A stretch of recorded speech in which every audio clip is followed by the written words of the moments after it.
yours is kinda tilted. The foundation is strong because Jehovah built it. You can feel the spirit and positive energy. Questions asked comfortably like you're talking with family. Get ready to settle in. Wait for the show to begin. Invite a couple of friends. It's time for Unhinged. Introduce to you Get You Home Towing, a family company with the sole purpose to get you home. Whether you need roadside assistance or transport services, we have a flatbed big enough to transport any vehicle to its destination. Our offer to you is our gratitude and great service at a much cheaper price. We are also open to transport through long distances. If you need us, all you have to do is call that number. I'll see you soon.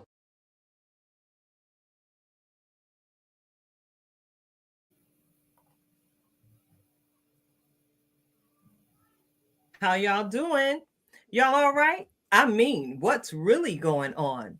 Thank you so much for tuning in. You've tuned in to Unhinged Live. I'm your host, Nikita Tilted Halo Hansford, and I'm sitting alongside my good girlfriend, Karen Sims Harrell of Twisted Threads, LLC. And baby, we've got a great show in store for you all tonight. But before we get into it, I want to go ahead and say hola, hello, welcome, and thank you to each and every one of you who are joining us on the replay.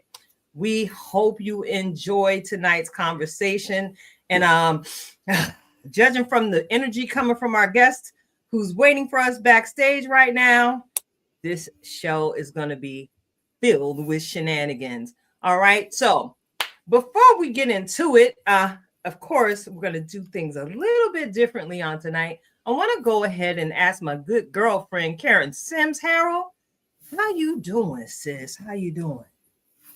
I am doing amazing. I think that this is our last, if I say cold day, for a little while. So we're going to be having the upper temperatures over the next couple of days. And if you know anything about me, Tilted, you know I'm solar powered, so I'm excited. I am elated to have the opportunity and just the prospect to get out in the sunshine, get those sun rays, so that we can keep this beam on beaming. On top of that, I got family in town. They probably eating me at a house and home as we speak, right? So I'm trying to keep a tab on. Well, let me keep the good stuff. So I'm just gonna get the secret. The good stuff is in my office with me right now, so that don't nothing come up missing by accident. Nobody can't find nothing because it's in here safe with me during the show. Now, I'm probably not going to share. So there's that.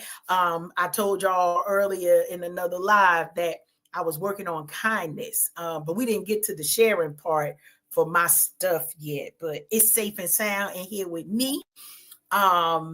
That's all that I could say for that. So the rest of everything else, I wish everybody well. I gave them one assignment. Why? Because the show must go on, especially when we have our family returning, right? And not just family out here, but we got family on the show today. And so it was like, yeah, we're not gonna miss this one. Why? Because the people needs our energies today with everything going on. Absolutely. So we came here to give the people what they need, not even what they want. Give the people what they need. But you know how I always do, Tilted, right?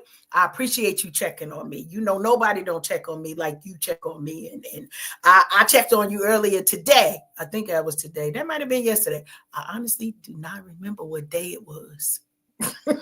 But I'm going to do a check-in right now, as I often do with my good girlfriend Tilted, and ask you the question, how you doing? Girl, I'm all right. I mean, first of all, you gave me a little bit of an attitude problem because you chose violence today by getting on screen with that little sleeveless shirt you got on. Meanwhile, I'm sitting in front of a camera in a 35-degree weather zone. I got on a sweater. I got on a canvas jacket. I got a blankie on my lap. I'm sitting here wrapped up like grandmama, literally. And you're sitting here throwing it in my face that the warmer weather is going to impact your region faster than it's going to get to me. I'm feeling some type of way about that. Yeah. You done started these petty problems early on tonight, Karen. But yeah, other than that, now that I've vented, because I believe venting is healthy, I'm actually doing okay. Yeah, I'm keeping up with the cares of life and taking things as they come. And, I'm just getting ready for this weekend. It seems like there's a whole lot going on here in the Lehigh Valley area. And you never know where you might run into me out here in these Lehigh Valley streets. So before we bring in tonight's guest, he all right, he down there with you, so he warm. So I ain't got to worry about him being cold outside on the porch waiting. All right. So I got to go ahead and get into tonight's Superfan shout out, Karen. I got to get into that. I want to thank you for helping me, because I don't quite remember if it was this morning that you checked on me or not either. So we there today. It's just a whole lot of excitement. Yeah, it's a whole lot of excitement. We got the Superfan shout out coming up, and it's also your birthday month. That's another reason why the energy is flowing, because we are celebrating you for 31 days. 31 days of Karen, baby. 31 Come days. on now, put it on a t-shirt. Get the t-shirt. Get the t-shirt. 31 days of Karen. That's right. That's right. So look, we're going to get into tonight's Superfan shout out. And tonight's Superfan shout out is our little sister, Karen. Now, we have known her since she was a youngin', sporting her tribute bow tie, literally, on her church's worship team. I remember when we first made her acquaintance working with KJP Productions. We saw this wonderfully talented creature just come into the room and pirouette and split and kick and sing notes that no man has reached before with their vocal cords. I am talking about our very own Juanita Renee Gray. That's right. Got to give a shout out to our girl Juanita and the great things that she's doing here in the area and beyond. That's right. Clap it up for our sister. Clap it up, because she absolutely deserves every single flower that's coming her way. So check it out. She and our other sister, Veronica Cummings, are co-producing and directing the upcoming family reunion production that's going to be taking place here in the Lehigh Valley area at the Civic Theater of Allentown. So check it out, y'all. We're going to put some little information out here so y'all can see that it's going to be a whole lot of people over there at the cookout. It's going to be a lot of people over there at the cookout. And if you take a gander at the flyer, you might see quite a few faces that you recognize. That's right. The family reunion production is happening March 21st at 7:30 p.m. Allentown Civic Theater, Allentown, Pennsylvania. The barcode is there. Y'all know we sharing it. We've got singers, we've got poets, we've got dancers, we've got a live band, and baby, we got one of the best DJs in the area on the ones and twos. I'm talking about Raga. That's right. DJ Raga Dawn, our brother, our Interstar brother, will be on the ones and twos rocking it out that night. I'm sorry. And check this one out. Though it's not on that particular flyer, our brother Corey Brown is the music director. I saw. Yes. The maestro himself is going to be killing it on the keys. Come on. All right. And you can only imagine my excitement, Karen, when I walked into the theater and there he was, as humble as can be. Yes. We already know how he's going to set those keys ablaze and give the people what they need at the family reunion. Yes. Listen, I don't want to sing it because, YouTube got at us last week for. They got rules. they got rules, and now they watching us, they listening for us. But yeah, shout out to you, Juanita. It's been a pleasure watching you grow into the woman that you are becoming, because you have not yet arrived. You've done some amazing things. You've already received many acknowledgments and many accolades, but sis, baby, the best is yet to come. Speaking of baby, she's expecting baby number 3. And she did share with us that she's going to have another little princess. And, you know, in true Tilted Halo style, I had to ask her, girl, what did you do? She going to have 3 daughters. So while we're celebrating our sister Juanita, we are petitioning you all in the listening audience for prayers for our sister. Put your hand this way. Extend your right hand, which represents power, and give him. Oh, come on. All right.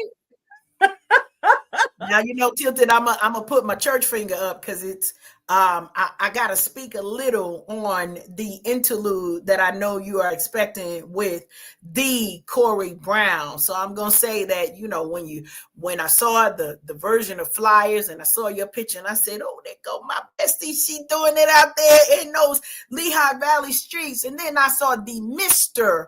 Corey Brown, and you know, because it's been about 10 years since he and I, literally 10 years, we worked together. I believe in 2015 was the last time that, or 2016 that Corey and I actually worked together on stage was 2015. And I got happy for you. Now, that only happens when you know the connections of the individuals and the combunction junction that's about to happen, not just with you and Corey, but with V and Corey, with Juanita and Corey, with Hassan and Corey. Listen, I promise you, I spent probably about 2 days with the question, how can I get in the room? So here's the solution. I can't get in the room. But I advise each and every one of you that are in the listening audience and close enough to get in that room on March 21st, go ahead and make it your business to get in that room so that you can experience all of the work, all of the joy. You talking about vibes on top of vibes. Go ahead and get you some. In this world, with so many different things going on, you're going to need to take that break. So go ahead and get your tickets now before they go ahead on and get sold out. So I thank you for allowing me my few minutes of interlude. You know, as I say, get out there and go see some of that greatness. Yes, ma'am. Yes, ma'am. So check it out. All right. I think I see our guest, you know, just finishing up his warm-up flow. I see he's gotten a little loose, a little crack, the kinks out.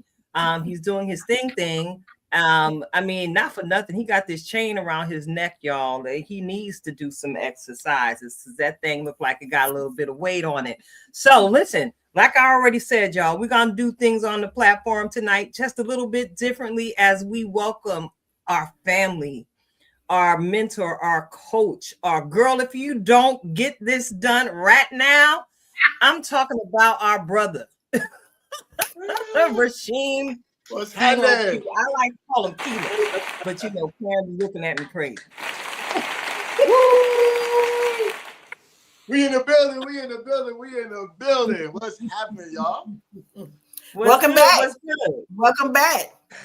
Listen, I'll tell you one of the things y'all just said that made me, my first thing I wanted to say was, it's a beautiful thing to have family. You said family's in town, right? Yeah. Ain't that a beautiful thing to have family? It's a give me 5 minutes, but yes, it's a beautiful thing. you feel like a kid again, though. When they come, yes, you feel like a kid again. Yes, you know what I mean. I feel like everything that's nostalgic is just a beautiful thing at this point. Yes, it take you back to those good times, those loved ones that's left here and everything. It's a beautiful thing, especially at this time and age. You know. Yes, I agree. So today, what we got? I got a few. Oh Lord, what are we doing, Karen? What did I just do? Yeah, I got a few questions for both of y'all. I wanted to deep dive because I think that every day I'm talking to somebody about something different, and some of the questions, it's like some of the statements that they make.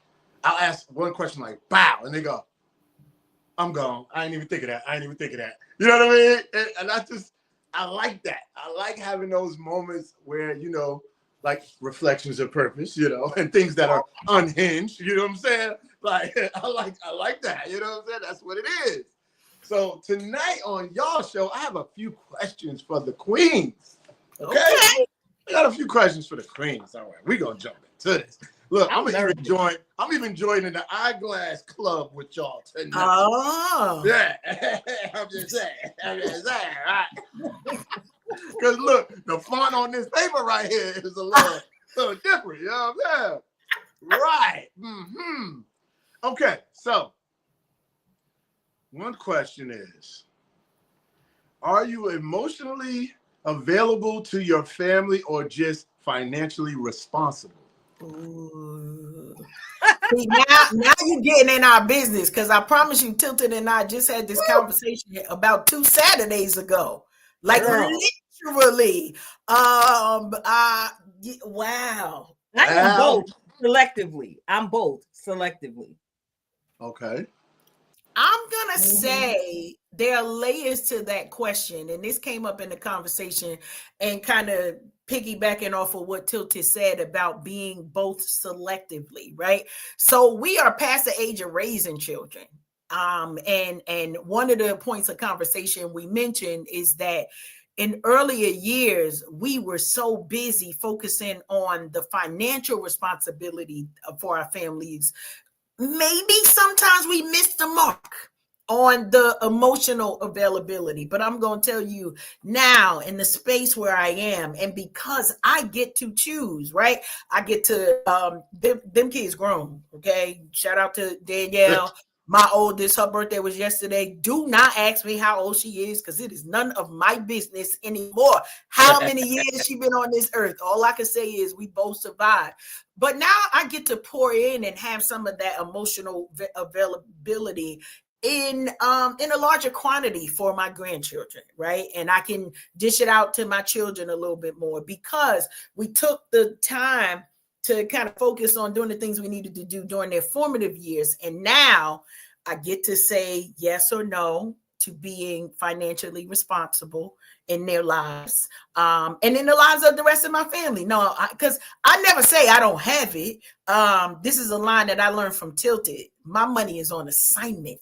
So no, I can't give you none. Like, we're not gonna lie, right? We're not gonna lie. A lot of times people come and ask for money. You be like, child, I'm broke too. I ain't got no money. I got money. You just can't have it. Okay, let me put that out there. My money is on assignment. So I'm gonna leave that there. Tilted, you got anything to add to your? Actually, yeah, I do have something to add to it, because I was actually thinking about this today, and how we sometimes take the place of God in our children's lives as we begin to parent.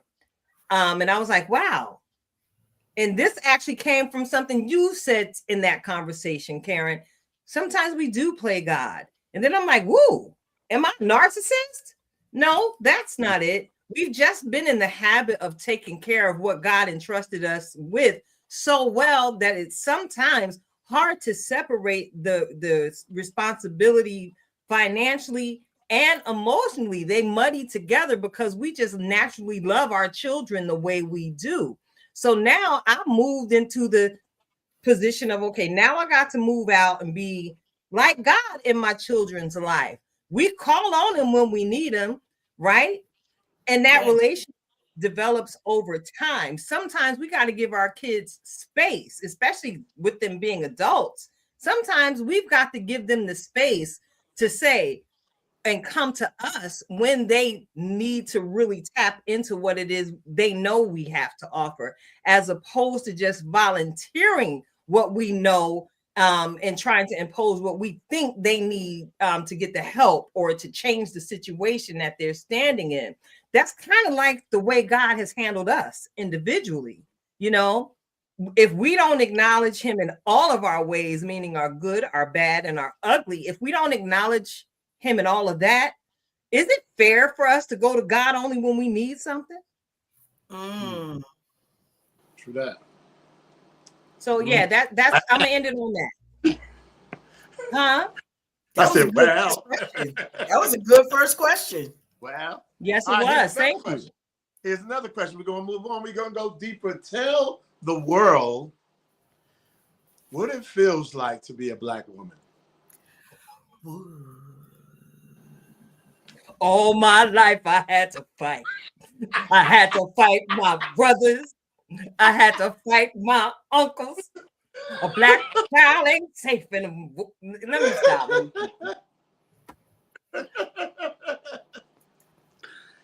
Go ahead, hit us with it. Hit us with it. Didn't I just say it all? I exhaled. It did. I want more. Yeah, I exhaled. As a Black woman who was required to leave my home and actually connect with people in the outside world every single day, right? You know what? There you go, being petty again, Karen. I'm sorry. I don't want it. But you know, it's exhausting. It's exhausting. Because you know, people already have so many preconceived notions about what to expect from us when they see us, how we present ourselves, how we show up. And though some people often tell me I'm extremely eloquent and well-spoken and all that jazz, sometimes it's like, yo, what am I supposed to speak like? Did you expect ignorance to come out of my mouth? What's that about?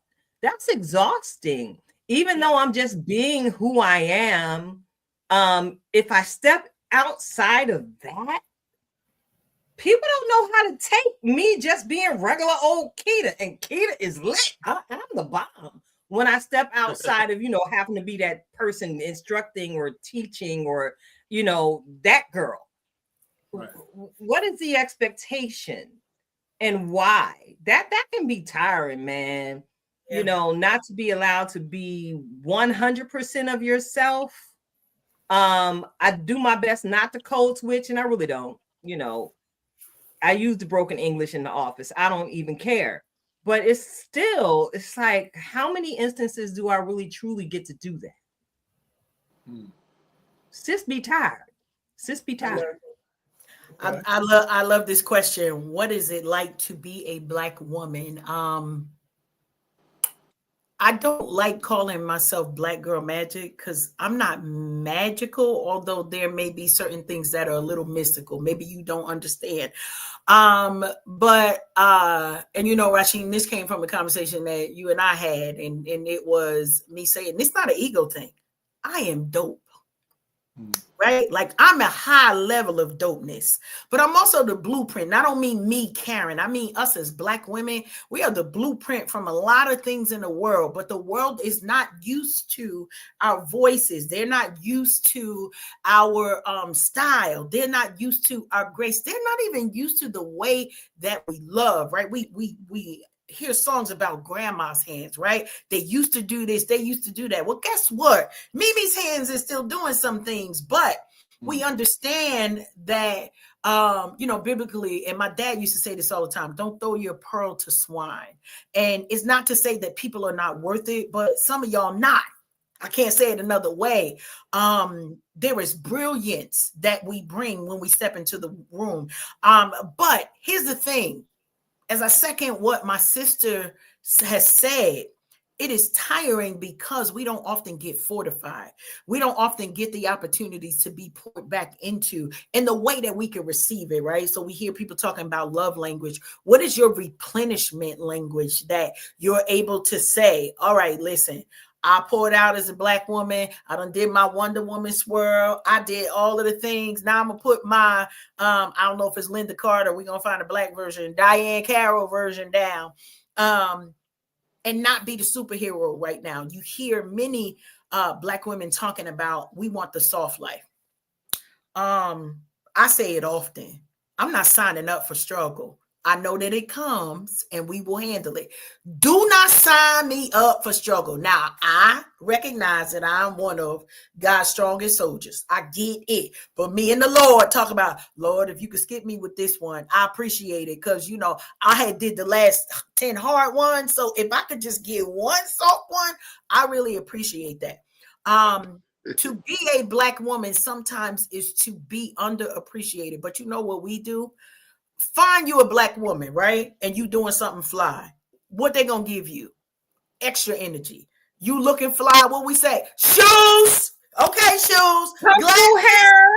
Okay, hair. Yes, dress.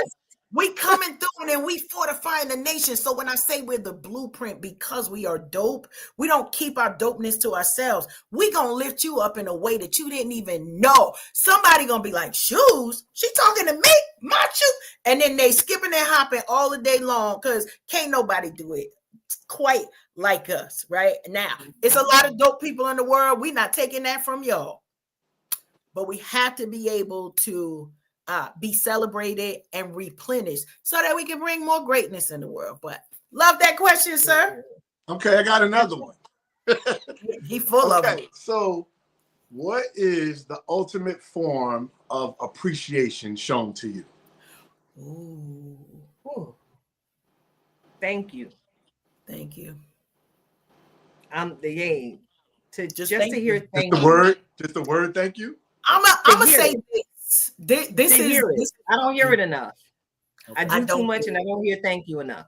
That's I'm gonna agree with this, and I'm gonna say something else, right? I'm focusing on that replenishing area. Give me a moment to rebuild, to recharge. And a lot of times I think Tilted and I are this way. I'm a hugger because it's how I literally like my superpower is recharged when somebody hugs me. So my grandkids know I'm hugging you whether you like it or not, right? Like, and I know, they're huggers, they want to hug me. This is not a, weird situation where it's like, no, don't touch me. But when I'm hugging them, right, we're doing that exchange of energy to understand that that's a thank you to me as well. And everybody is different. I know that's something that we've moved away from because, now we carrying diseases and whatnot. So we can't hug like we used to. But I hug selectively with those who are closest to me because there's a thank you in that hug. There is grace in that hug. There's replenishment in it because, when it's genuine. Now, if you stink, keep yourself over there. I don't need to. But keep it a secret. It's a thank you. I'm a hugger too. I need you to do one thing for me. I need you to describe the soft life. Ooh. You wait a minute. Cut that out. That's you, Karen. This is PG over here, but you said it. So I said describe the soft life. You mentioned it. Go ahead, do it. You said it, Karen. That's all you. Soft life for me is don't nobody bring me no bad news, right? Don't come over here trying to create chaos. We are women of a certain age. We call ourselves queenagers because we have endured some things. We've done some things. But here's the biggest thing that we've done. We have gained wisdom. And so don't come over here with them little teenager antics. Don't come over here with situations that's going to cause me a headache. Don't come over here with stuff that's going to cause me to get out of my big queen chair because now I got to come down there and deal with you. Soft life for me is a place where thank yous live, where grace lives, where love leads, right? And where wisdom is a plenty.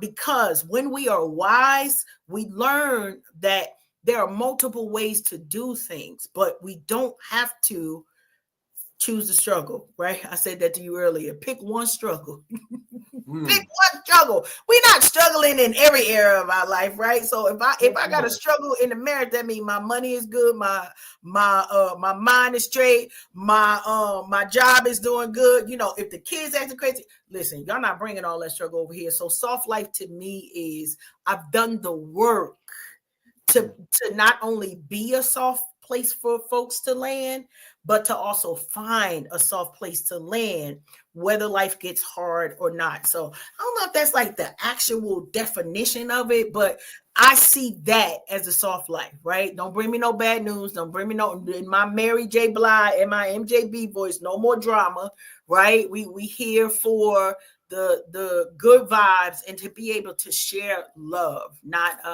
anguish or hurt. So yeah, that's my thought. Soft life. It's not about money. It's about if a person could spend $50 on you and not buy flowers or dinner, what can they buy for you? You know, it's funny. Probably 2 years ago, I gave this assignment to my husband, and this was before he was my husband, because I learned some things. That's all we're gonna say.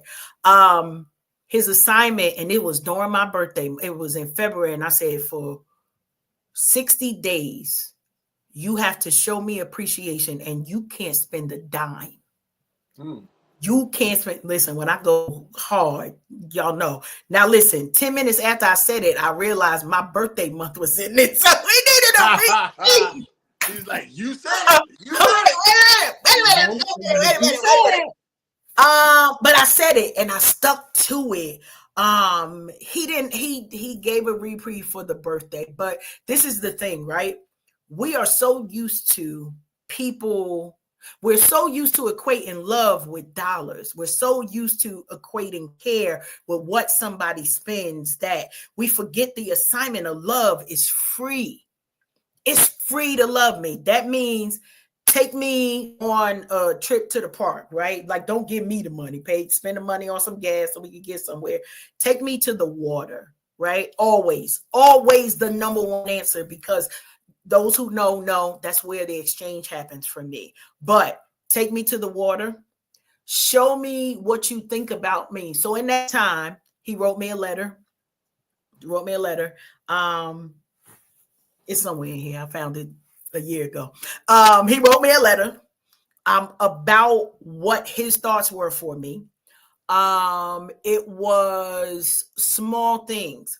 But some of us have to be trained in the area because we are used to, well, if I love this woman, I gotta spend this, spend that. Also realize, for those of you who don't know, he done already bought the diamonds, right? We bought the diamonds, we bought the car. So now you either gonna go bigger. I don't know where we're gonna go from that, but I'm gonna test them. Or do you break it down and say, my love language, and this is for real, my love language are words of affirmation. That don't cost you a thing. But actually, my love language is gifts and words of affirmation. But because they go hand in hand, and I'm a writer, your words to me become a gift for me. And so that's a thing that I'm really, really big on. What do you say about me? What do you say to me? What are your thoughts about me? And it's a sucker punch, but I'm a cheap date. That's all I can say. So he gets so that guy gets to keep the $50 then. Okay. He gets to keep the $50. So now he can spend $100 on my good girlfriend Keita. That's what I heard. I got you, girl.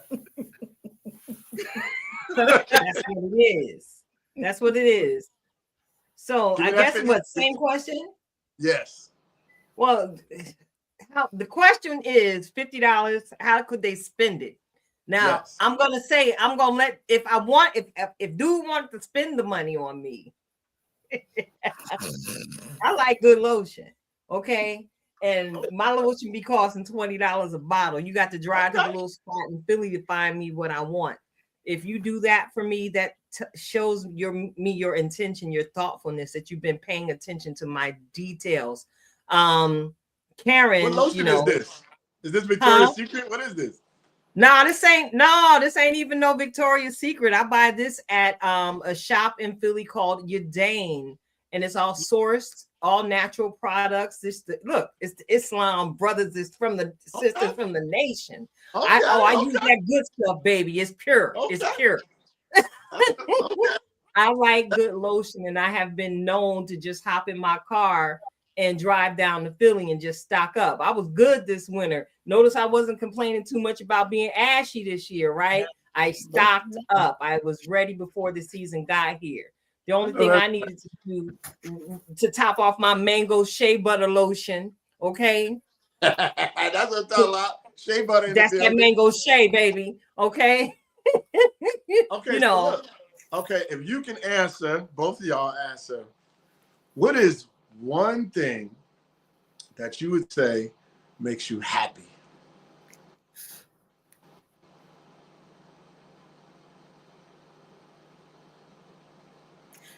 I'll go. Sitting by the water. just sitting there. There is something, and I'll say it's magical, but it is ingrained in me. I talk about it, the exchange. Don't talk to me. You ain't got to say nothing to me.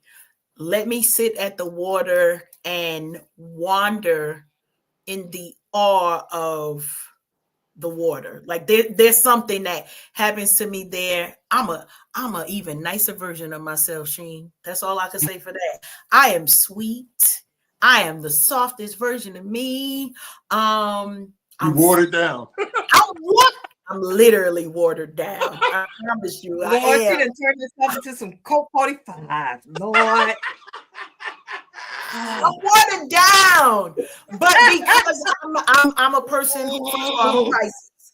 I'm a Pisces. I'm a water sign, so it is me going back to my roots and what I know for myself at that water. And so, yeah, I'm rarely. It was yeah. I'm rarely not happy at the water. Like it is one of my happiest places because I know.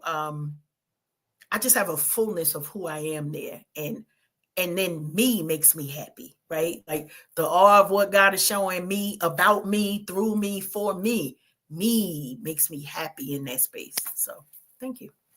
Tilted. I actually like silence. Silence speaks volumes to me. It's in silence where I can hear the strategy I receive when there's absolutely no noise. Fun fact about me, my last drive down, you know, I talked to y'all and share with y'all. I got my hood music on during the ride. I got my R&B on during the ride, but for at least 2 hours of that ride, I rode in silence. I like to take in the sound of everything, the details of the sound of the road. You ever notice the sound of your tires as they're rotating? They actually have a rhythm. And if you turn your, you know, your auditory thoughts in another direction, you can hear how smoothly your engine is running. Absolutely. And then if you have the audacity to roll down the window, there's something about the sound of the wind passing by your ear. You can actually hear velocity in sound. I actually enjoy just silence. You know, for someone who's a talk show host and everything, I'm not a huge talker unless the conversation has purpose. So many a day, I ain't got to talk to nobody for 3, 4, 5, 6, 7, 8, 9 different days. And guess what? I'd be okay because the internal dialogue, I'm able to, it comes up and I'm able to address the wrong thought and start to speak life to it and redirect myself. You know, sometimes I convince myself that I'm not good enough at a thing, but then I begin to speak against that one thought. Hey, but remember you did this, you did this. Look how far you come, girl. You the bomb. Da, da, da. It always turns into a girl, you all that and a bag of chips plus the dips and ice cold Pepsi. You are all of that. The silence takes me there because that's when things resurface. You know, my sister Hannah, she works in neurodivergence, right? And I notice in silence, things I forgot happened come up. It's like, oh wow, that happened. Is that impacting how I'm handling myself and how I'm handling others today? Let's deal with that one thing that I forgot. But those things happen for me in silence. And as y'all see, I'm pretty peaceful. I'm pretty zen. You know. Yeah, that's me. Love it. Love it. All right, I got another question. No, we getting deep. We getting deep up in here. Let's go. Let's go. Yeah, you guys, okay, you want to talk to us, huh? So you got 20 of your ancestors, not related, people who have just been here for different purposes, inventors, people who was doing revolts, people who stood up for racism, and they were all just sitting in front of you and they all asked, so what do you do? What do you say to them? The question is, what do you do? They are all sitting here in front of you. Yeah. And they want to know, what are you doing as a Black person in this world? Are you doing something for the next generation or whatever? What is your purpose? What do you do? Ooh.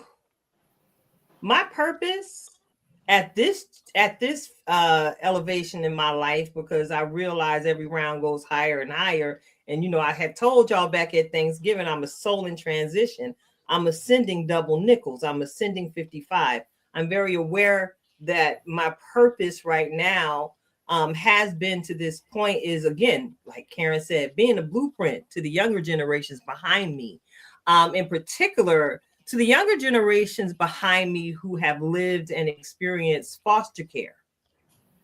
I'm taking that part of my life's journey and just sharing the testimony of everything that sprung out of me because I was a foster child. It wasn't all bad. And I know that that's my God perspective, my God perspective that helps me see it differently because, I fell in love with studying the scriptures very young. So I'm able to look back and say, hey, it had to happen. Shout out to our girl, Fantasia, who sang it best. It was necessary for me to look back in those moments of silence. Those are the seasons in my life I'm revisiting like, wow, I might have been in foster care.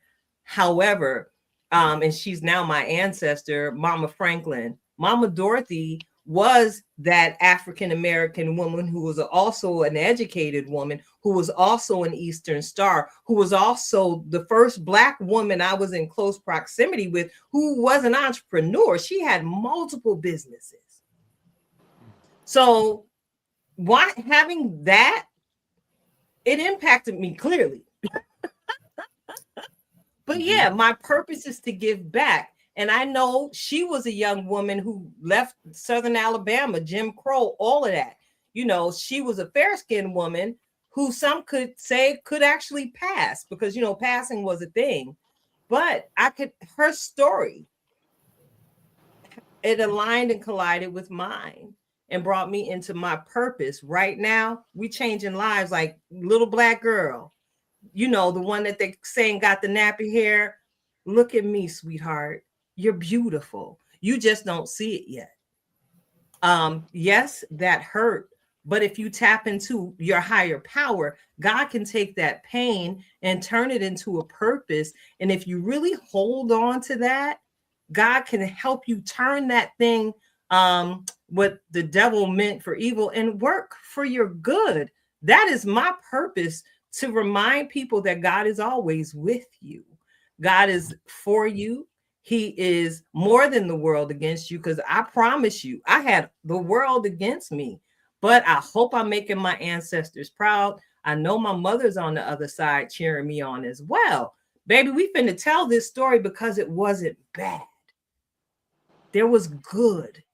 And there is a purpose to every single thing. That's how I became a life purpose coach, y'all. I don't even know. There's a purpose.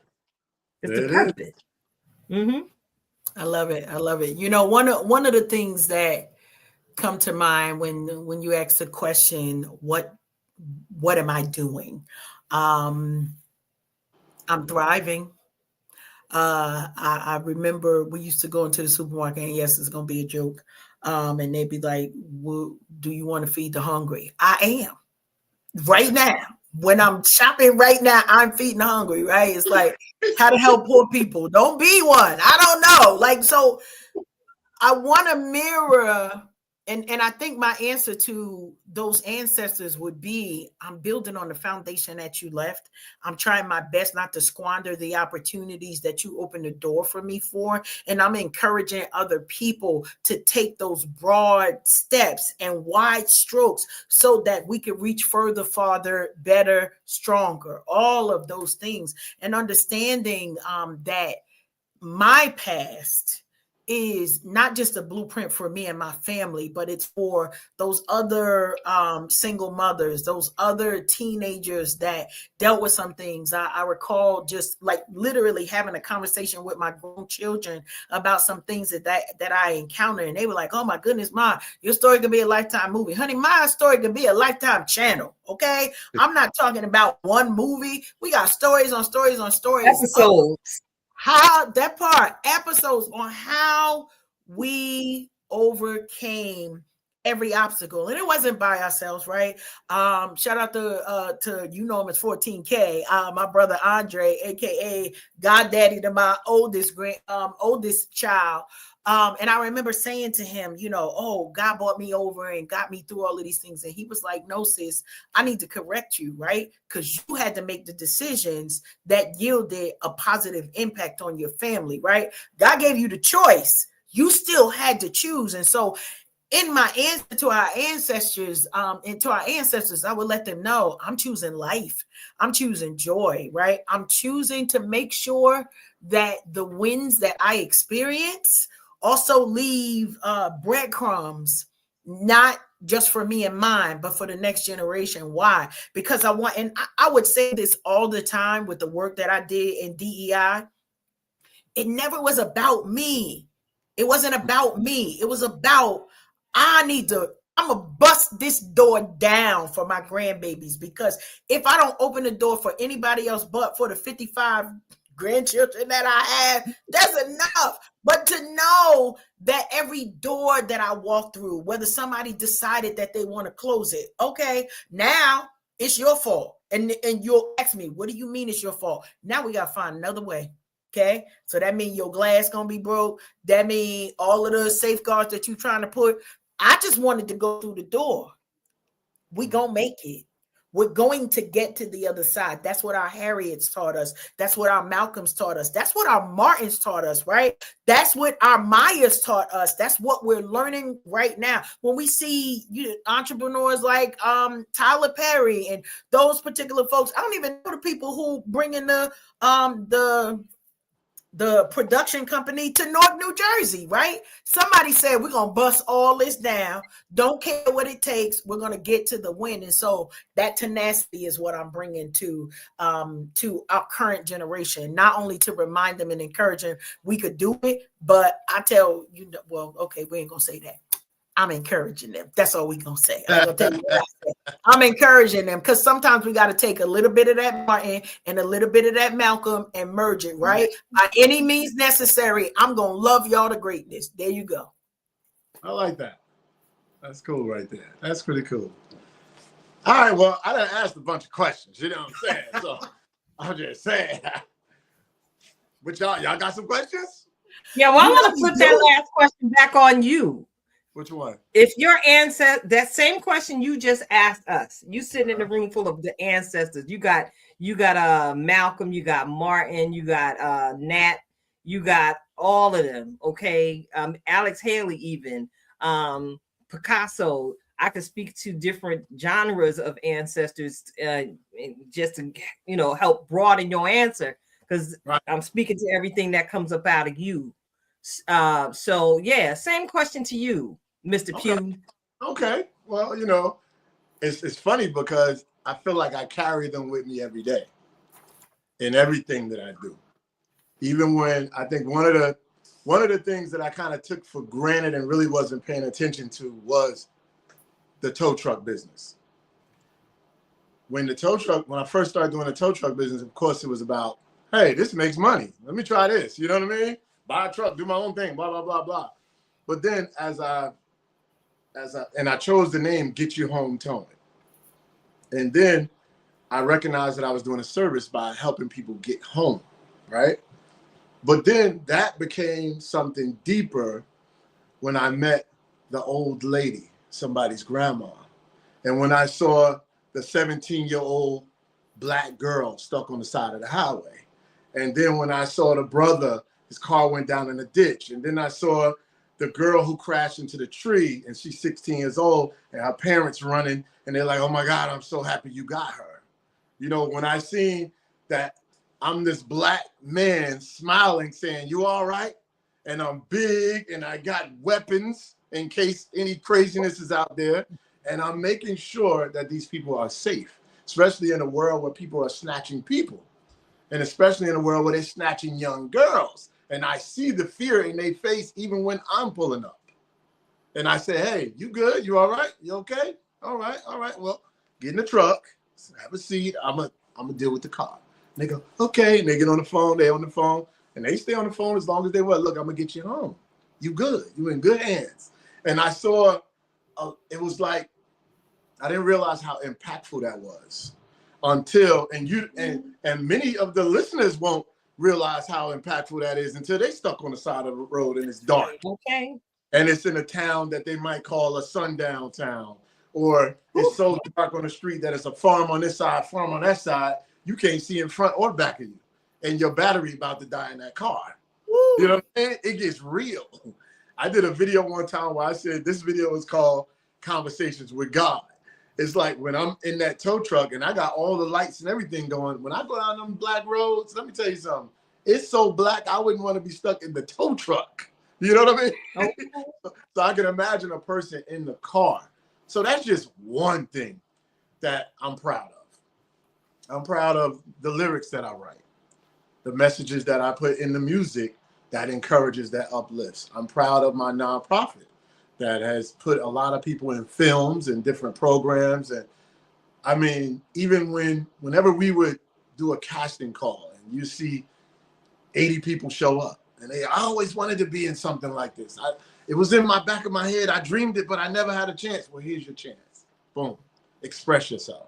And then to see that person go from, like, let's say like a John Black, his first film being It Takes a Village Part 2. And now John Black is all over Tubi.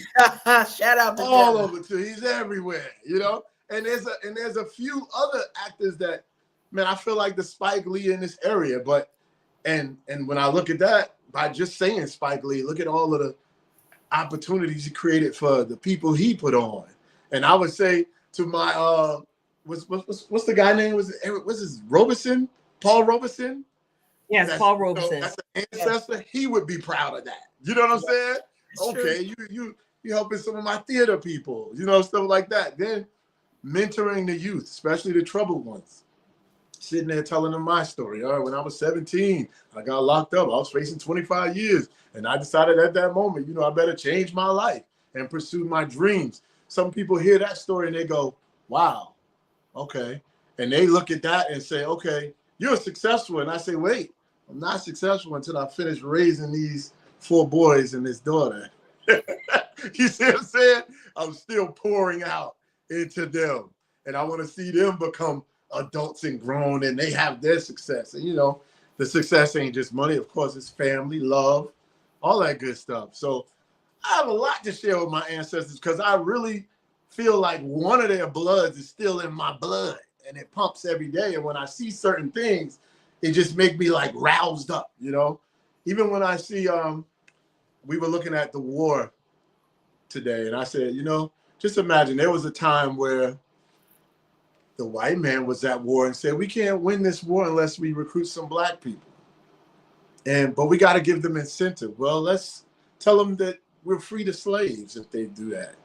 And guess what? They fought their butt off and they won that war because of them brothers, you know? And I sit here and I look and I say, you know, well, we watching TV and we watching the bombs in Israel and all that. And I said, well, you know, we've been at war. We at war with our food. We at war with our privacy. You know what I'm saying? With the ring cameras.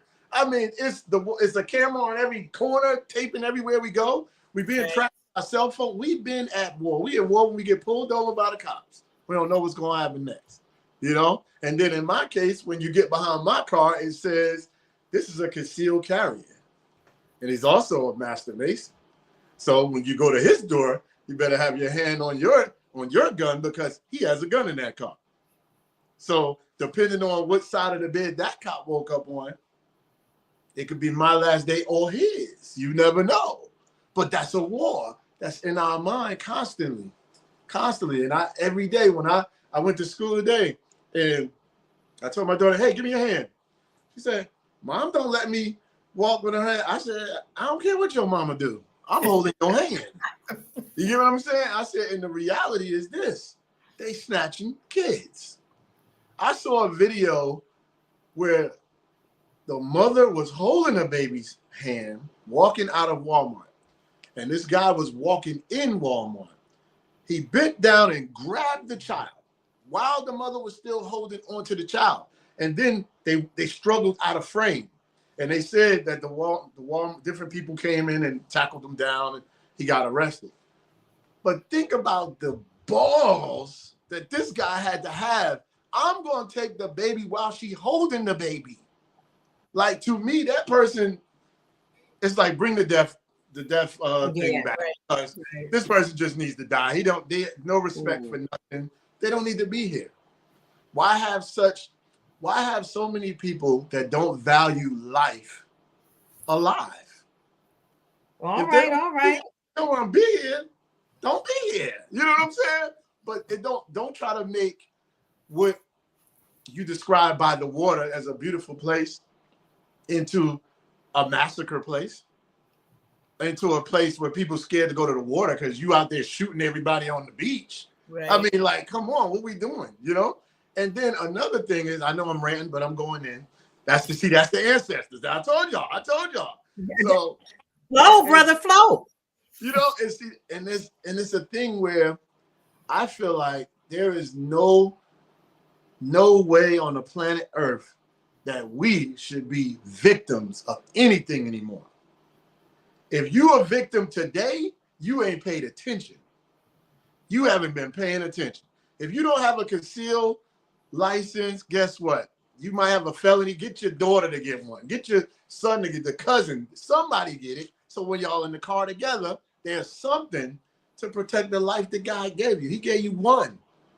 Don't let no fool out here just because they wake up on the wrong side or their money ain't right. They gonna take it out on everybody. No, not me. Not today. You know what I'm saying? We being victims, even in the workplace.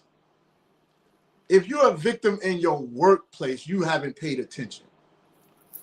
It is so many. It's this one girl. She comes online. What is her name? Her last name is the Hittens. And she always talks about, she comes on and she'd be like, Konnichiwa, hello, and Assalamu alaikum. Did y'all know you can make $10,000 doing this in 30 days? And she keeps coming on YouTube and she keeps telling you all these different ways that you can make money.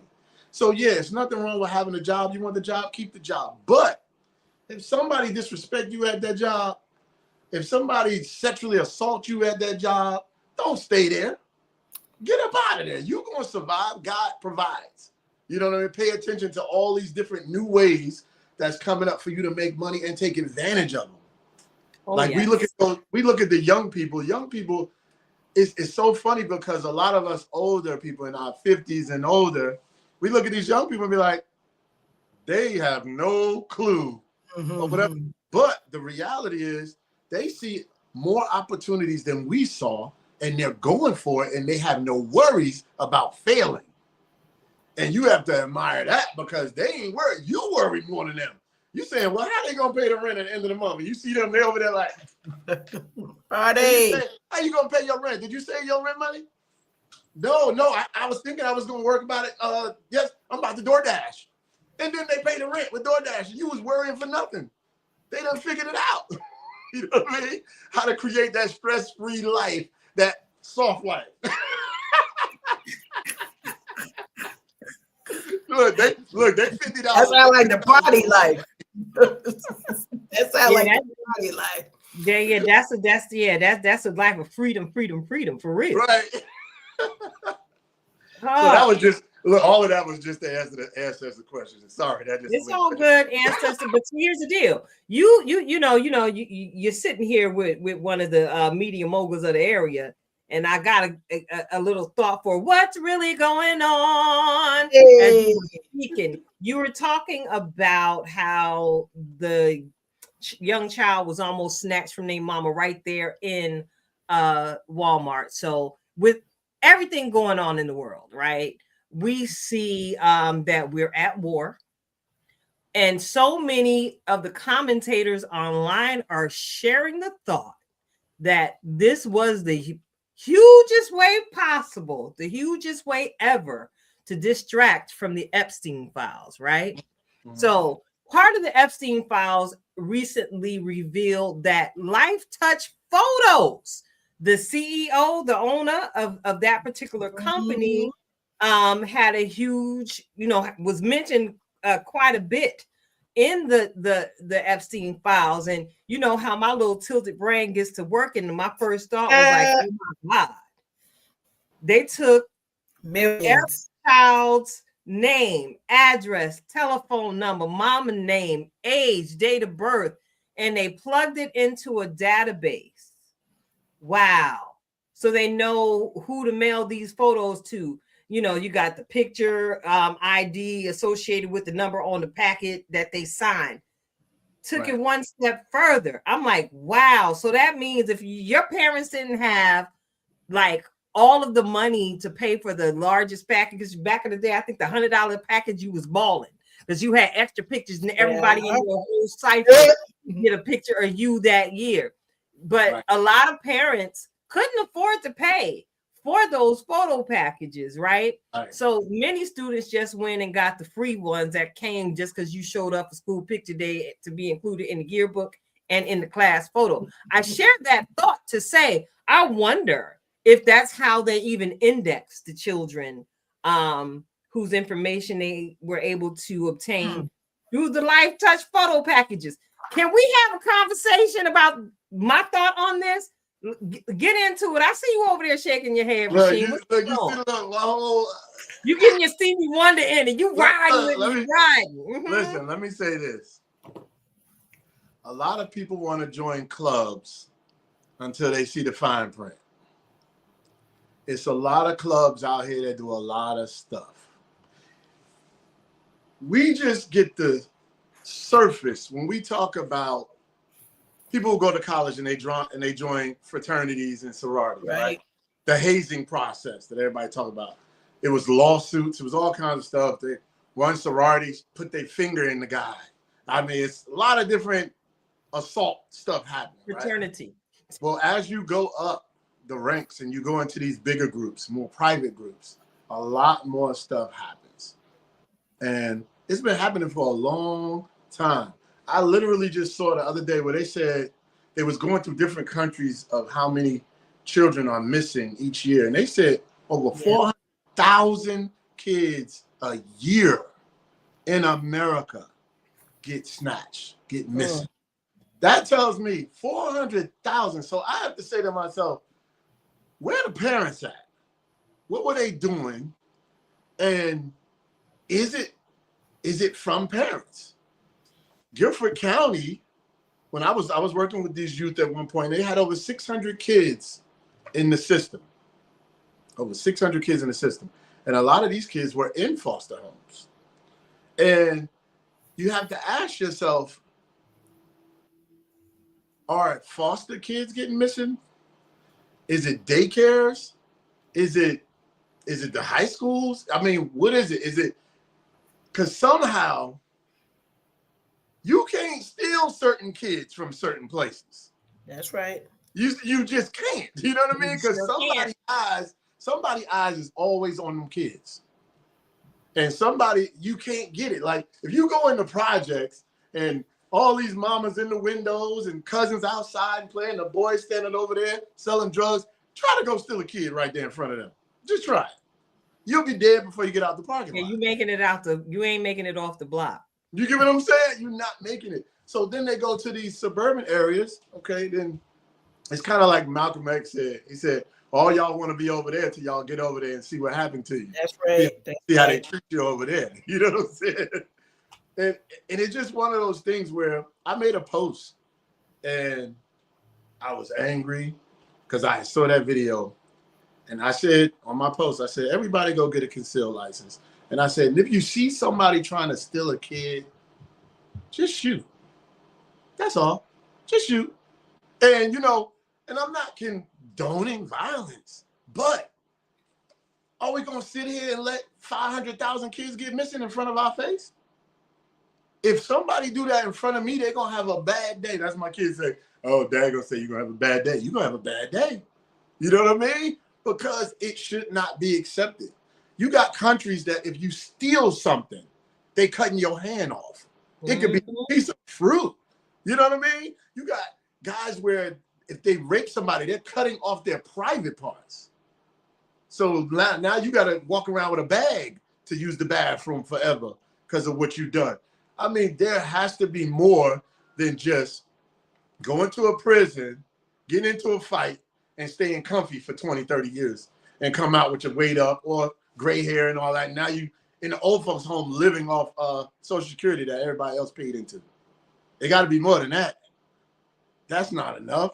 I remember my homeboy, he was hustling. He never had a job. And he was hustling and selling drugs. And he got shot and got popped in the stomach. Boom. And he had to wear like a little wrap and everything. And then he told me one day, he said, yeah, man, you know, I'm up, and it's funny. I'm living in PA. He told me I'm in PA. And he said, I'm on Section 8 and I get disability. And I said, what? He said, for the rest of my life. I said, so wait a minute, let me get this straight. So you sold drugs your whole life, never had a job, never paid into anything concerning the government at all, never, no taxes, nothing. You get shot doing some street stuff, and now our tax dollars pay for you for the rest of your life to sit at home, and you got Section 8 voucher, living in a better house than most of us, because Pennsylvania is beautiful in the Poconos. Yes, it is. So I said, wow, oh, wow, that's deep. And it really taught me something. I was like, wow, like when I see this war on TV, you ask the question, why? And I don't see no different than seeing Malik from 18th Street going to take over 22nd Street because they're getting more money over there. That's all I see. You got no reason. There's no reason to be at war with nobody unless you're trying to take over their area for their resources. You know what I'm saying? This whole country that is a fact. This whole country was built on gangsterism. These people sent people over to the Americas, and it was black people here, natives. We are the natives, and others, you know, whoever, God knows best who else was here, and they conquered it. They took over. They killed millions to take over this place. And now they even went against the place that sent them here. They went against them. They started sending, what was it, Britain or UK? One of them, they sent soldiers over here, and it was the U.S. people was fighting where they came from. Like, no, this is ours. We independent. Oh, 4th of July, Independence Day. Yay.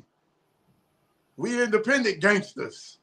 You see what I'm saying? Now we got our own gangster thing. So now we're going to gangster the black folk. We're going to gangster these folks and those folks over there. Oh, yeah, we gangster. Oh, wait, hold up. We got some guns. We got more guns than we even use, than we even need. Yo, let's go take that other area over there, dog. Yo, I'm with it. How many people we got with us? Oh, look. We ain't even got to do it. We're going to start an Army, a Navy, Air Force, and Marines. We're going to recruit people from this country and make our own gangs to go take over areas that we want to take over at any given time. It won't even cost us our life. That's all I see. When you study history, that's what it is. That is the plain sight. It's like, I don't see politics. I see man taking over areas, man trying to be greedy, or man trying to control a people. Oh, this is my district. That's your district. That's that control. You know what I mean? Even when it comes to religions, that's my religious house. This is my religious house. I require you to pay this amount of money. You come in here, I require you to pay amount of money. We're going to call that this. We're going to call that that. Different names, control at the end of the day. You know what I mean? Like, look, my uncle said, well, I ain't going to say the N word, but he was just basically like, you know, an N is an N. It don't matter what he do. Don't matter what he is. And you know, the N is ignorance. It's past any color. Not a color. Not a color. Not a color. And America is gangster. The eagle is gangster. The eagle is the highest flying bird that can see all things and swoop down so fast that the animal don't even see him coming, and grab him up and then drop him to kill him, and then come back and grab him while he's dead and go feed his family. The American way. The American way. According to Rasheem Pugh. It's gangster. You know what I'm saying? Woo! Gangsta America. Gangsta America. Thanks, America. And you know, the one thing you brought up, Rasheem, a lot of things, right? A lot of manipulation. Shout out to Girl Talk Nails. We love you, Marisol. Thank you for joining us this evening. And we got all of the questions, all of the topics. But one of the things that you mentioned is that manipulative control and how it activates not just in the war, not just in the Epstein files, right? Getting back to the Life Touch and the millions of children that were in the mix to be exploited. And we signed up for it, right? Like, I know I was the one. Well, I mean, I would only take the picture till I had one good picture of the kids, and then I said this is the last one, so I ain't paid for a picture since Danielle was 9, because them pictures cost too much. But that's another story. When we sent our kids to school to learn. We sent our kids to school under the premise that they were safe. Right. I think the biggest thing with the war, with the files, is that the thought of protected safety is shattered on so many levels. And the biggest, I think the biggest challenge with all of this and why people are going in a tailspin is, one, nobody wants anybody to know that they've been duped, right? Like, you could dupe me and it'd be between me and you. I'm a side-eye you and be like, no, you can't have none of my cookies, or you can't have whatever shared thing. It's a different thing for all of us to be in a space and say, we were duped. We were duped by the thought of, because many of us don't think of the American gangsters, right? They don't think of the American way as gangster. If I see it and you have it, I'm going to take it. That is also the American way, right? That's how this country was founded. When we think about the myriad ways that DEI has been taken out of conversations and taken out of all of the different places. And, you know, we'll say, well, they don't want us to be educated, right? Because they want us to remain ignorant. But the fact is, they don't want anybody to know the dirt, right? If I know that my grandma was part of the lynching of your great grandpapa, I don't want nobody else to know. I'm not concerned that your grandfather is dead and that your family saw hardships. I'd rather hold on to my ego, my pride, than to say, you know what? We did have a gangster time, and I wish that things were different. That, to me, is the real reason why the information is leaving our schools. And shout out to Marisol, as she mentioned, right? Why is homeschooling so important? I know, I promise I tell Alfred, I'm taking all my grandkids. Like, where they going? They can't come here. But thinking about why is homeschooling important, right? I recall my eldest grandchild going to school, and they came back with the story, right? It was Black History Month. Y'all know it's Black History Month every month. It's Negro Day every day at my house. Mirror. Look at my mirror said it. Yeah, listen, it's Negro Day every day. But the challenge was, I said, you know, Harriet Tubman had a gun? Because the version that they teaching them is she was docile. She got knocked upside the head. She didn't have no sense. She knew exactly what she was doing. She knew that it was life or death. And so it's going to be you or me. And so when we have Black history lessons, right? Talk to them about Malcolm and Martin coming to the fullness of their own, putting them in rooms where they could hear other names that we don't even know about, right? We think about Henrietta Lacks and the lawsuit that was just settled. That woman been dead for I don't even know how many years, that we talked about, that they did not think it was robbery to steal the cells of a Black woman. Come on. When I said we the blueprint, I meant that thing. They took that woman's cells and turned it all the way around, that now we have vaccines. We've got cures for different things because of what it is. When we think of the gynecology profession, right? Think about all of the things. Where did a pap smear come from? They took Black women, they took women of different cultures and were like, we gonna test on y'all with no anesthesia. Right. We gonna make it simple for y'all. And so now we can't even go to the doctor because our doctors are trained. Oh, we must lie about our pain. And so they treat us that way, right? So when we say we tired, that's why. Why does it have to be our blood spilled so that you can advance? Why does it have to be that you believe that we are able to be tortured versus this the reason why, Sheem, I'm snatching the soft life? Because what they want to give is not soft. It is survival, right? And we're going to survive. I will survive. All of the things. However, what they wanted to do was to break us. Right. You know, to break us as a nation, to break us as the original people mentally. Because here's the deal. If you take us away from our originations and the knowledge of who we truly are. Come on now. You know, not for nothing. They stole her cells and they made medicine. They made magic. Baby, there's magic in the melanin and they know it. You know, one of the songs that I like to hum on one of my drives is one of Erykah Badu's On and On. And one of the lyrics is, those intellects don't believe in God, but they fear us just the same. So for us, it's like we're living the fear of the Black man, fear of a Black planet every single day, because somebody in that upper room of power that sits down with the suppression plan and, you know, helps with its implementation has the knowledge that we really are the head and not the tail. We really are kings and queens outside of the ratchet foolishness that they tend to lean towards broadcasting on your major media airwaves. We really are the royal ones. We are the thought leaders of origination. Come on, mathematics. Right. And the crazy part is that's the proof that we are at war constantly. Constantly.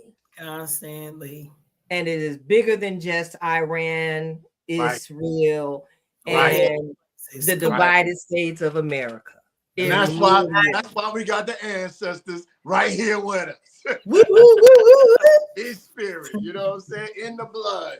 Ancestors strong. Ancestors strong. That's right. And no, for anybody who might be listening and be like, oh, they over there worshiping their ancestors. No, it's called ancestral veneration, baby. It's okay to acknowledge where you came from.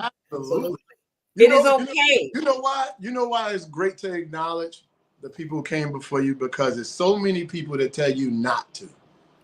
Facts. There's power. Anytime somebody tell you don't do that, don't do this, don't do that, you have to question it. You know what I'm saying? You have to question it. And you know what's so funny? When you mentioned Harriet Tubman, something stood out to me when I thought about it. It was like she tried it the regular way. She did. Saved up her money to buy her freedom. And then here comes this Black man. And she thought love and her freedom was going to go together. And that Black man showed his Black hand side, stole her wealth. And she had to make a decision. I don't have that many more years to work to build that kind of money again. So I'm going to have to take this freedom that I want. And let me tell you something, just the thought of that, knowing you could die, knowing everybody with you could die, and you say, you know what? Let's go for it, y'all, because this ain't it. And it was so, I mean, that story is just amazing. But there's so many others, that have made it that has not been written about. That's right. And that's why we got to remember them, because they all work together. Like when you look at, I was saying on a live the other day, and I was talking about music, and I said, you know, all them years ago when there was like a Marvin Gaye, and they were, what's my man name? Like Otis Redding and all these guys. This was a time where they had friends and family. True. Who was in the studio with them, who loaned them some money, helped pay the rent, helped put gas in the car, that we don't know about them people. we only know about the name that went up in lights. That's true. And all of them people that was in our concerts, those were our family members at those concerts. And they know them people personally. They met them. They shook their hands. Some of them went to school with them.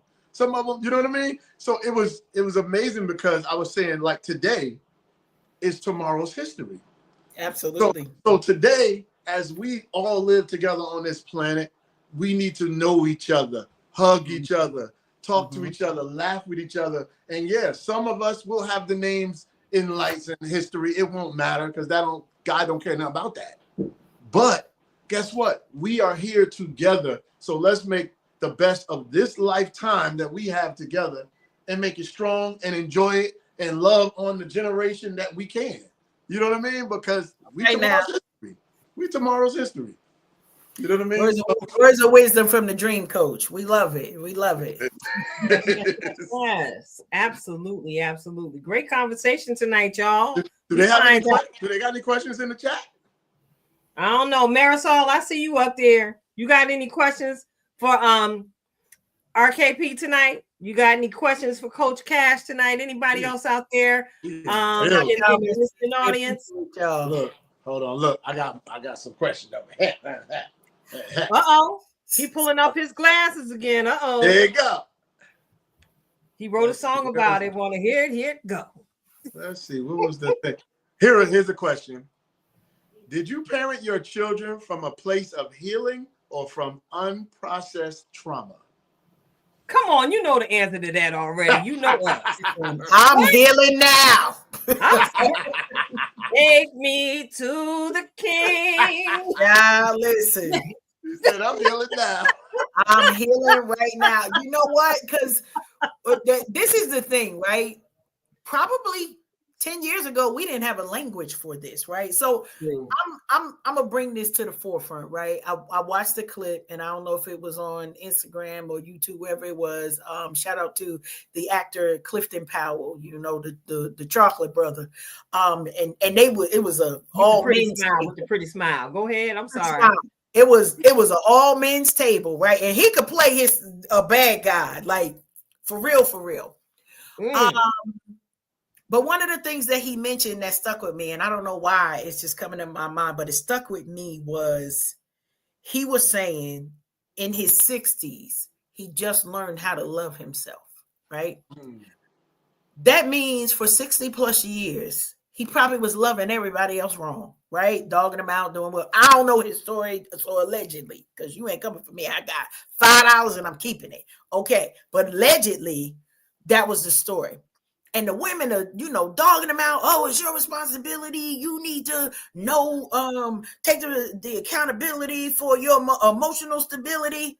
10 years ago, we didn't have the language for this, right? Many of us, I'm going to say many of us didn't have the language to say, was I emotionally available, right? I put food on that table for them kids. They didn't die. Right? Wasn't that the goal? For some of us, that was what we were taught was the goal was. Many men of a certain age and of his age, you were considered a good man if you just came home, right? Come home, pay some bills, not even all the bills, just come home and pay some bills. Now, here go your good man certificate. The reason why I struggle with hearing women bashing that is that it doesn't come from a place of empathy. Now, I get it. We the ones that got dogged out, right? It was us. We got carried at. Whew. And that's why some of this stuff is heavy.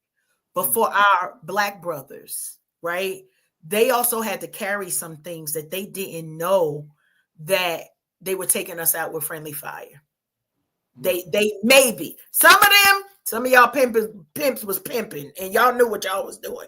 But there are a large majority of gentlemen who did not have the language to say, I don't know how to hold you better, right? I got to have you over here and somebody else over there because I don't know about this emotional security that to provide you. I don't know how to sit in one place to be, right? I ain't going to get into your segment, Keita, but I don't know how to be here for another woman. And then that kind of turns up and we're like, oh, men are dogs and they not this, they not. We got to sit around sometimes and ask, because here's the one thing about a dog, they usually got a trainer. Boom. It ain't my time for my business and purpose. But have we as women been seated in our positions and training these so-called men or dogs to be less than the thing that we needed? Church finger, passing. I got to add to that. I had that conversation. You made the reference to men being dogs. I had a conversation with one of my very good male friends about this years ago. And I was sharing with him how my brother got angry with me because I used that term, men are dogs. Brother got pissed off.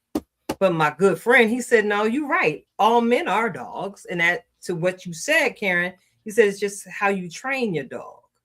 All dogs have a trainer. And get this, some dogs are never trained. Some dogs are just wandering around in varying alleys and ain't got no kind of couth about not the you know what I'm saying? Listen, not every dog has a trainer. So a lot of them don't know. I'm gonna put a spin on it. What's up? When you're a young boy, 2 or 3, right? Your mama dress you up, make you look all nice. And all the girls, all the older women go, oh, look at him, so cute. He's so cute. And they're like, I know, right? He cute, little fine self, souping his head all up, right? So cute, girl. When he get big, he gonna be fun. Girl, he gonna be a problem when he get big. Girl, he gonna be there. Now, as this little boy start meeting other little boys, the little boys' conversations with each other are, man, don't no girls want you. You don't get no girls. You don't get no girls. And they set the stage as, if you don't have girls, plural, you're not even cool.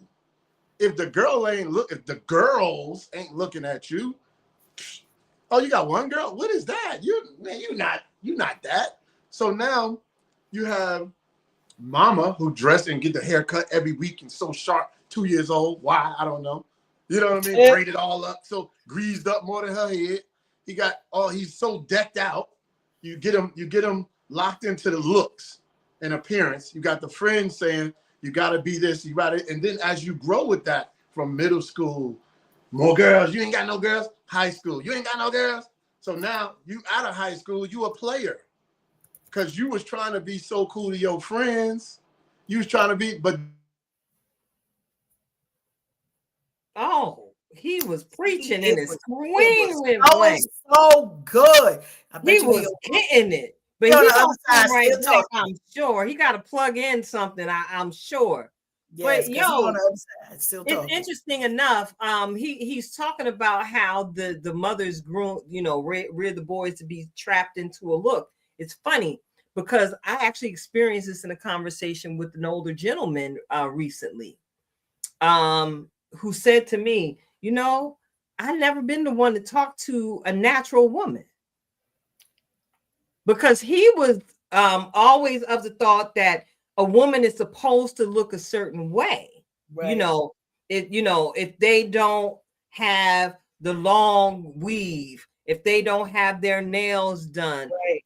He was given a perception of what the standard of Black beauty was supposed to be. And then you run into something like me, cute as ever with her natural curls. And now you wonder, what is it about her? She don't have a 30-inch bust down. No, I don't. That part. I prefer whatever inches I decide to keep it. Because today, going tomorrow. I'll call Barbie and be like, "Can you taper that down?" Marisol, we're following you. We following you. All right, he came back. We knew it was good. That's because it was too much information and power being shared on the line. That's always happens. But go ahead. Come on back in there. Change hit your audience.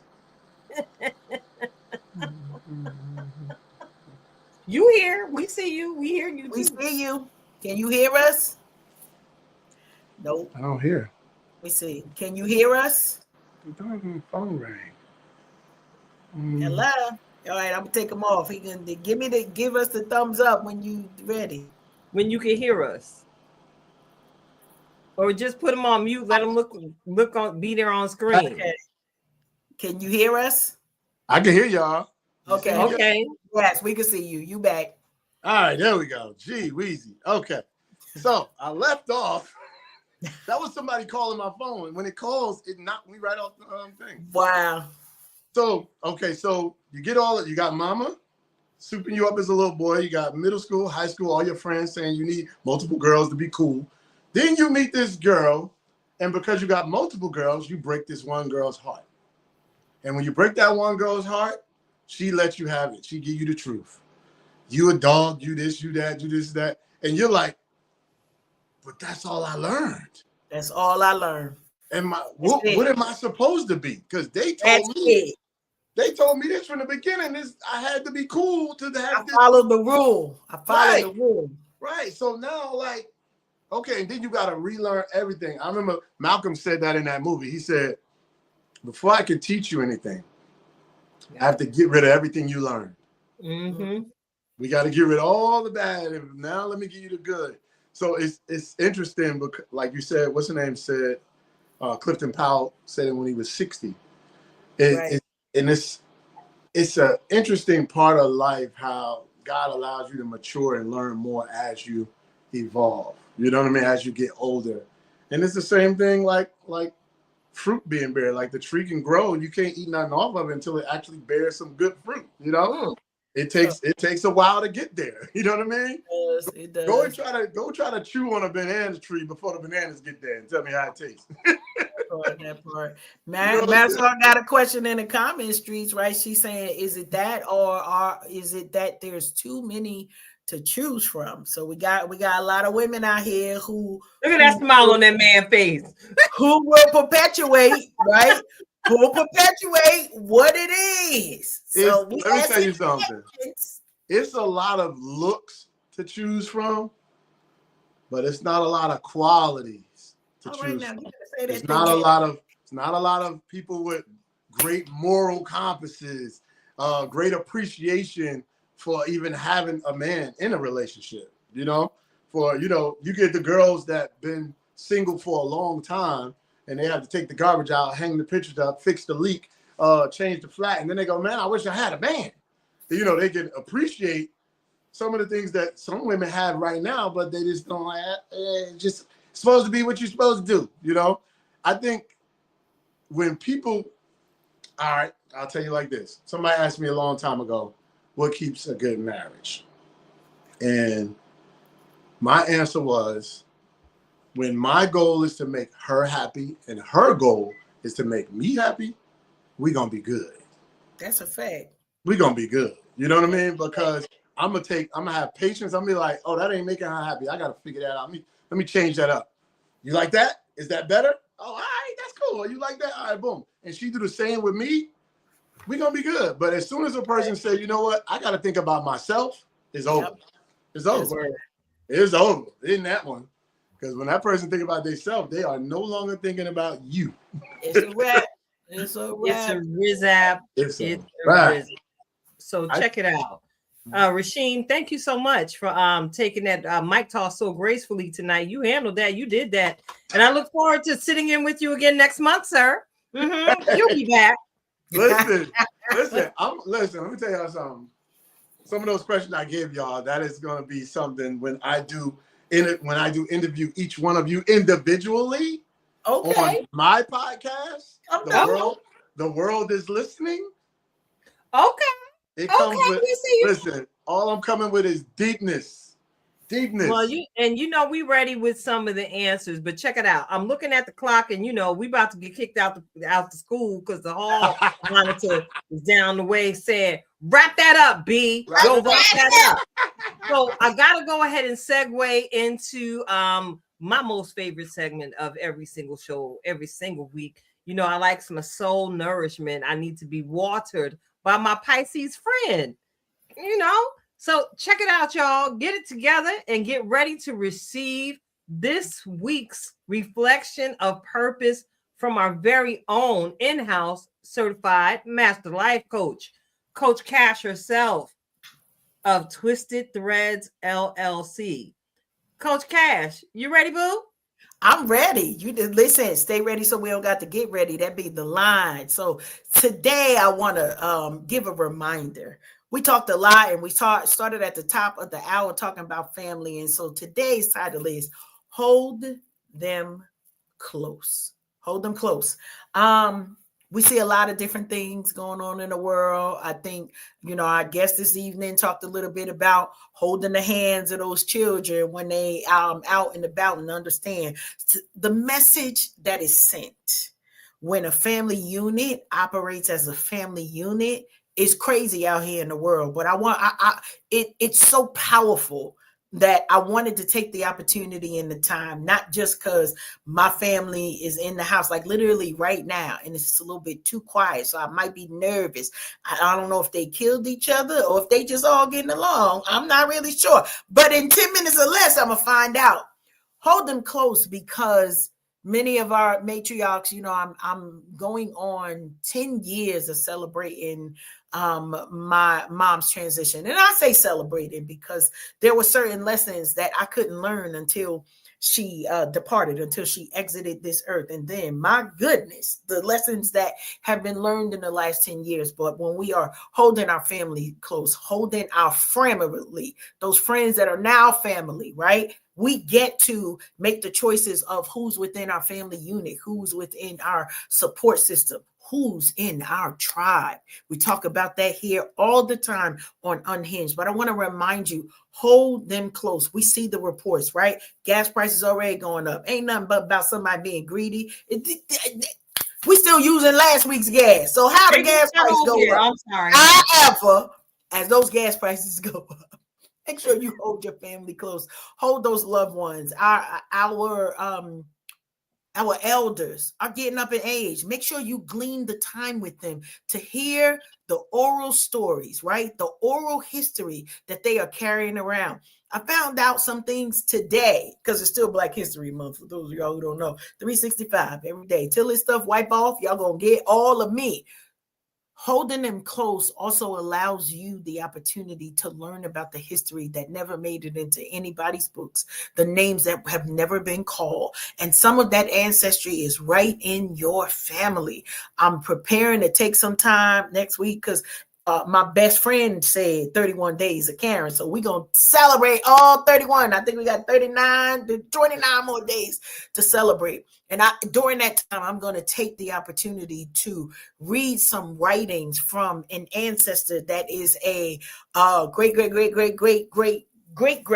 grandfather to me. And knowing, when we say, show them who you are, you can't know who you are until you hold them close and are held close by those who mean the most to you, right? Some of that's y'all right here in this tribe. That's y'all who come on these times every week. You know that it's coming and you support us, and we appreciate you. And so we're holding you close, but we want to remind you, do that for your family, your kids, your grandkids, your husbands, your wives, those that you say you love. Don't leave them out there. One of the things that we know about Rasheem, it doesn't matter where he is. He's one of those man's men, right?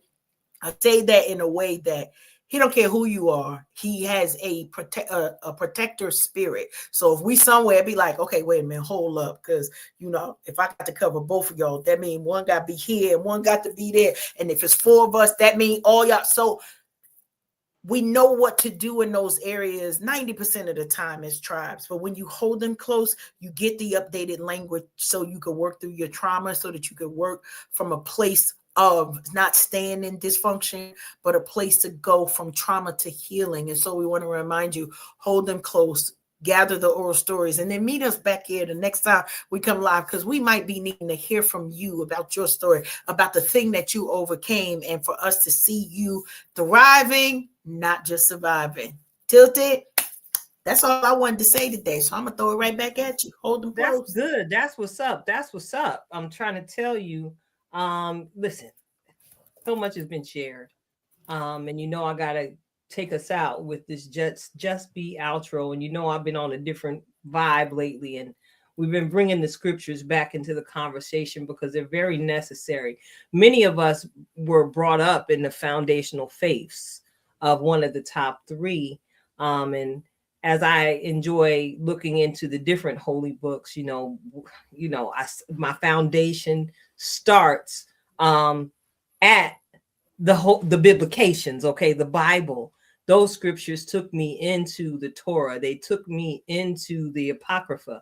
And as we were sitting here tonight and, the conversation flowed the way it did, that one scripture came to mind, 2 Timothy 1:7, that reminds us of this, that God hasn't given us a spirit of fear. He hasn't given us a spirit of fear, but of power and of love and a sound mind. So if I was to encourage you to just be anything this week, I would encourage you to just be powerful and stand in your greatness. We see so much going on. We hear of wars, we hear of rumors of wars, we hear of inflationary gas prices, we hear of crooked politicians, we hear of the Epstein files. We hear of different things going on in the halls of Hollywood, in the halls of even your local county offices. Listen, just be powerful, and be powerful beyond your wildest imaginations. Be powerful enough to do that thing that you were once afraid to do. We spoke so much in this conversation, and my thought just went back to a lot of the things and the systems that have been put into place have been put there to keep us in a broken state of mind. But I would encourage you, again, as I mentioned, many of us came up within the 3 major world faiths. Tap into your power, because I guarantee you are going to find a word that will literally become the wind beneath your wings to help catapult you into your next. It doesn't matter what it looks like. It doesn't matter what it feels like. Another one of my favorite scriptures tells me not to be afraid of the arrow by day, right? Or the terror at night. Listen, I'm powerful, and the Spirit of God rests in me.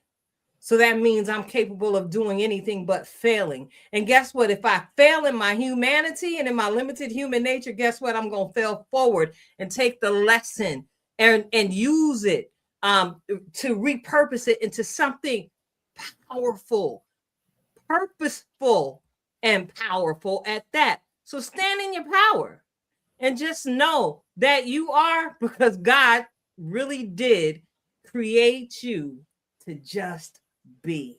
It's your girl, Tilted Halo. And I'm sitting alongside my good girlfriend, Karen Sims Harrell, Twisted Threads LLC. And we got our brother, our coach, the one again that tells us, girl, get it together. RKP, Rasheem Kilo Pugh. Save the Arts TV. Indeed. Thank you so much for joining us. Do you have any last? Thanks for having me. No problem. Karen got to go, so we got to get out of here before the family jump in the room and we get to y'all gonna see something in the frame y'all may not want to see. I'm just saying. All right, y'all.